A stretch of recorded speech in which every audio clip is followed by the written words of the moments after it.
रुक रुक गौरा थोड़ा देरिया पियरिया पगरी बाने द माथे।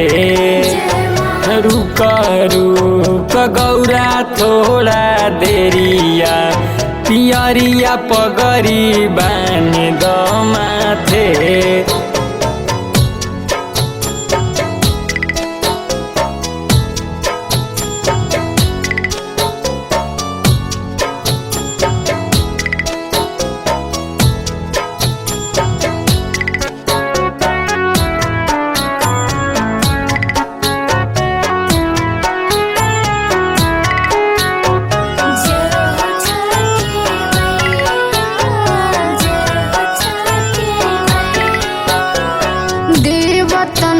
के टोली देखी धीरे धीरे जाता, छठी माई के गीतिया तो सागर सुनाता।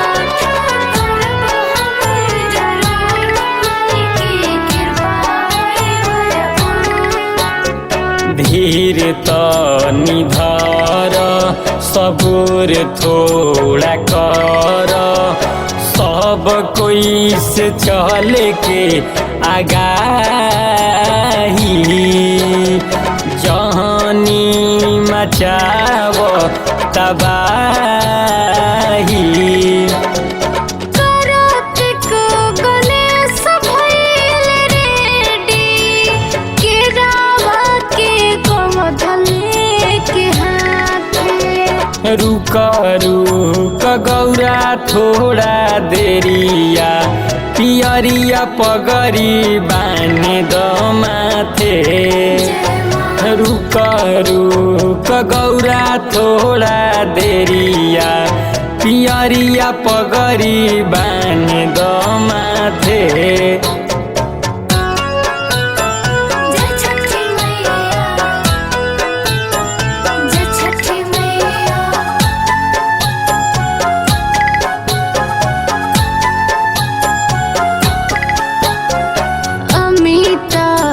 सदिया नीरज भूखले परब, आदिता गोसैया के सब रिहले।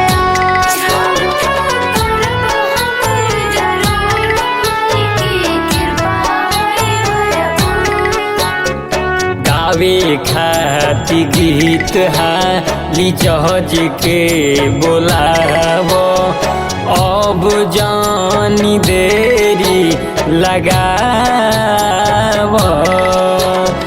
माथे पदौरा उठाव। सब कोई चल गइल खटिया, देखी नहीं के साथे। रुक रुक गौरा थोड़ा देरिया पियरिया पगरी बाने द माथे। रुक रुक गौरा थोड़ा देरिया पियरिया पगरी बाने द माथे।